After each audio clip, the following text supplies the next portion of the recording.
அனைவருக்கும் வணக்கம். Action reaction. Action என்பது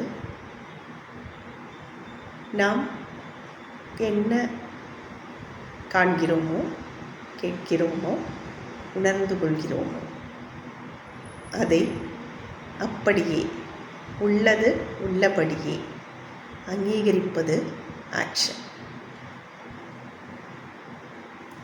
இதற்கு எதிர்வினையாற்றுவது கண்டதையும் கேட்டதையும் அறிந்ததையும் எனக்கு அங்கீகரிக்க முடியாமல் எதிர்வினையாற்றுவது ரியாக்ஷன். நம்ம எல்லோரும் நினச்சிட்ருக்கோம் ஆக்ஷனுங்கிறது இன்னொருத்தவங்க பண்ணுவாங்க, அந்த ஆக்ஷனுக்கு தகுந்த மாதிரி நம்ம ரியாக்ட் பண்ணுறது தான் ஆக்ஷன் ரியாக்ஷன். அது இல்லைங்க. ஆக்ஷன் ரியாக்ஷனுங்கிறது நமக்குள்ளேயே வித்தின் நமக்கு உள்ளேயே நடக்கும் செயல்முறைகள். இந்த இரண்டுமே நமக்குள்ளே தான் நடக்க வேண்டும். ஆனால் நாம் என்ன செஞ்சிட்ருக்கோம் அப்படின்னு பார்த்தீங்கன்னா, எல்லாத்துக்கும் ரியாக்ட் பண்ணிகிட்டே இருக்கோம்.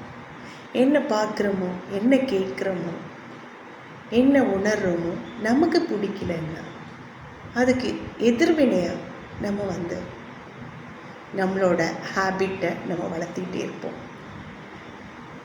உண்மையிலே சொல்ல போனால் நம்ம ஆக்ஷனில் தான் நம்மளோட வாழ்க்கையை எடுத்துகிட்டு போகணும். ரியாக்ட் பண்ணி ஆக்ஷன் என்பது என்னங்கிறதையே மறந்துட்டோம். நம்ம எல்லாரும் பார்த்துருப்போம், குரங்கு பொம்மைங்க, மனித பொம்மைகள் 3 விதமாக அதனோட ஆக்ஷன்ஸை பண்ணிகிட்ருக்கோம். ஒன்று வாயை பொத்திகிட்ருக்கோம், ஒன்று கண்ணை பொத்திகிட்ருக்கோம், இன்னொன்று காதை பொத்திகிட்ருக்கோம். இதனோட மீனிங் என்ன எல்லாருக்கும் தெரிஞ்சது ஒன்று.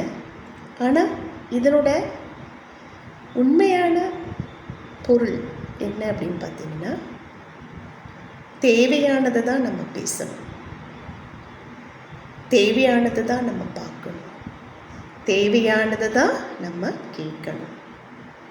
தேவையில்லாததை பார்க்குறதும், தேவையில்லாததை பேசுகிறதும், தேவையில்லாததை கேட்குறதும் உள்ளே எடுத்துகிட்டு போனோன்னா, எக்ஸ்டர்னல் திங்ஸ் அதை உள்ளே எடுத்துகிட்டு போனோன்னா நம்ம மனநிலை நமக்கு ப்ளசண்ட்டாக இருக்காது, பாசிட்டிவாக இருக்காது.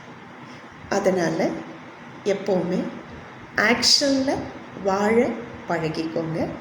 உள்ளதை உள்ளபடியே அங்கீகரிக்கும் போது as it is accepted all things, that is the great manner and great state of mind. நன்றி, வணக்கம்.